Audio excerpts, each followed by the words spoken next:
Hey guys, Brad here. Sometimes we get comments that are less than kind. I know, it's crazy.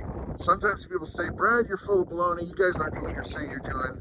And then yada, yada, yada, yada. All the armchair quarterbacks, they just shoot their mouth off. I just wanted to show you that not only have we topped off our gardens getting ready for spring, because we would have done it sooner, but we had a hard freeze last night.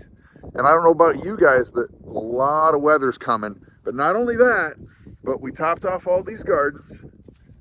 Everything's full of dookie now. All the yummy, yummy, yummy fertilizer that we've been saving up, scooting around for all winter. But let me show you what we're doing over here.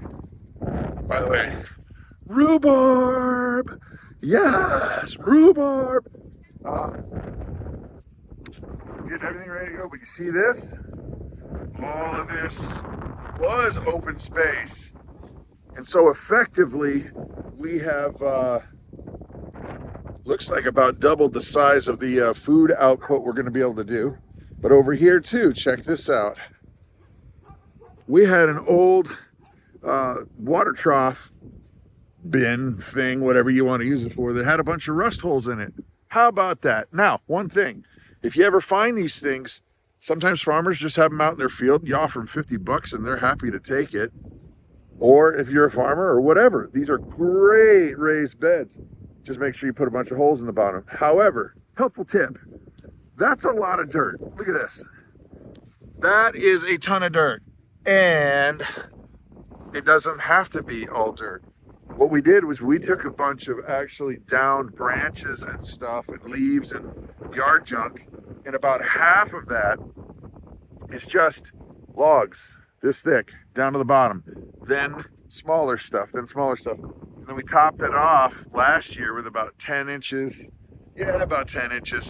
of stuff, and settled down. We used it, and now this is going to be amazingly great. Same thing with this old sink that was just rotting. We got it out of a junkyard. The guy said take it. He didn't care. He didn't want it. But anyway, put your money where your mouth is, folks. Start growing. Better get to it. You don't know what's coming tomorrow. So, hope you have a blessed, truthfully, have a blessed day, guys. And thank you for the kind comments, those who do kind comments, and the encouragement, because you know what? We are still learning. We don't know it all. There's a lot of channels that act like they know it all, and I know they don't know it all.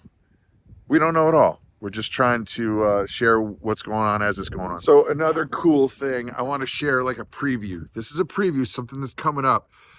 I know that a lot of you guys garden. I know that a lot of you do food and all kinds of stuff. Maybe some of you have animals. Some of you just do farming, homesteady stuff. This wagon is a wagon that we're doing a review on. This wagon is something you're going to want to see. And trust me, I'm only telling you this because we have broken our fair share of wagons. If you guys know what I mean, put a comment down below, because wagons, like garden wagons, they break. This one, gonna share this with you, not today, another day, because the weather's getting crazy. I keep trying to film it, but it's getting crazy. So, yeah. Okay, a random thing, number 567 of farm life, self-sufficient homesteady life thing. Get yourself a good barn cat. Yes, a barn cat is awesome. Man, you get the right one, like this one here, Jet. She's a stone cold killer. She takes care of a lot of rodents.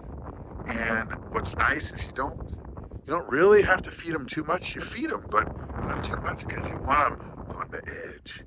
But a barn cat is indispensable. Ladies and gents, put your comments down below. I think you know what I mean. But you don't want too many, because then it gets crazy, out of hand. Good barn cat. Excuse me.